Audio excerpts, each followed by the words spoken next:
possess is the desire for flawless skin. And nature has always been a friend. Introducing Apsara Skincare, made with all natural ingredients for all skin types, bringing ancient wisdom into modern skincare. Visit apsaraskincare.com today. Go natural. It's good karma.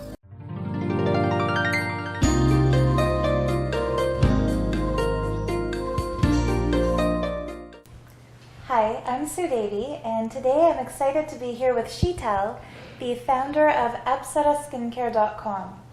So Sheetal, this recipe is great for all of us who have been out in the sun and had exposure to the sun, because it's a skin brightener, correct? It absolutely is. And even if it is not sun related, but you still have some signs and symptoms of discoloration, like freckles or just spots on your skin that are darker, then this is your recipe. It's a good one. Wonderful. So would that also apply to acne scars? Usually what I say is that if you have acne, you should shy away from using at-home recipes. And that's because you really don't want to experiment with your skin. You don't really want to take any chances.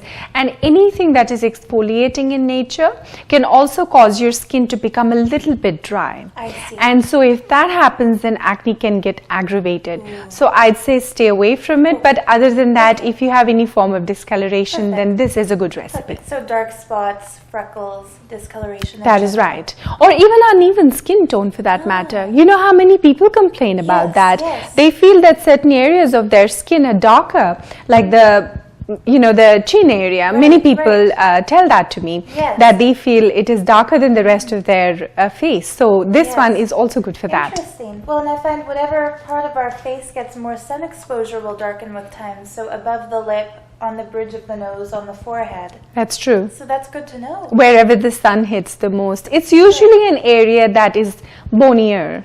I've seen that with my own experience. That's exactly right. Yes. Perfect.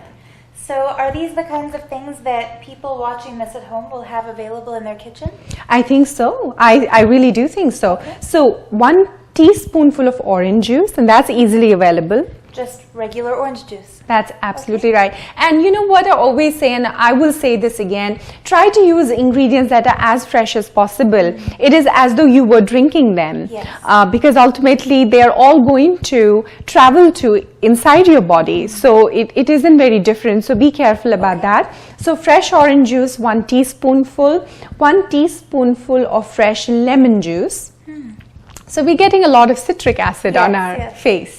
And then 1 teaspoonful of potato juice. Potato juice. Now, how do they juice potatoes? That's an excellent question. It's actually easier than one might think. Get a few slices of peeled potato and pound it in a mortar and a pestle, the one that you have in your kitchen. That should give you enough juice to cover this recipe. Fascinating. Great. Yes. And did you know though that potato juice could be used for pigmented skin? I had no idea. No, I've heard of lemon juice before, but not potato juice. And most people haven't. But in Ayurveda, it is strongly recommended as an ingredient that can help you with pigmentation and freckles and spots and all of that. Wonderful. So not really such a new ingredient, but I have to admit in the West, it's not very well known for its anti-pigmentation properties. Oh, wonderful. So we have 3 ingredients in here, and the last ingredient is some vegetable glycerin. And we only need about, let's say for this recipe, about 6 to 8 drops of vegetable glycerin. Okay. And vegetable glycerin is actually easily available at the drugstore or grocery store as well. People do ask me often where to get the vegetable glycerin from. Right. And did you know what vegetable glycerin does really on the skin? I'm curious. Okay, what does it do? So it attracts moisture from the atmosphere, and while it's doing that, it deposits it into our skin, so our skin can make use of that hydration. Wonderful, because of course I've heard lemon juice can be quite drying to the skin. You nailed it. That's exactly right. Anything that's sour or citrus based, and as I was saying earlier too, has anti-pigmentation properties, does also tend to dry your skin a little bit. So you want to compensate for that dryness. Yes, absolutely. So vegetable glycerin becomes quite an ingredient. It's a good one. Very good. I wish I had known that. When I went to India last, I wound up getting quite a few freckles on the tops of my cheeks, on my forehead and nose. Right. And I found online the recommendation to apply lemon juice Right. to help with those freckles. And it worked, but I did wind up with some rough, dry patches.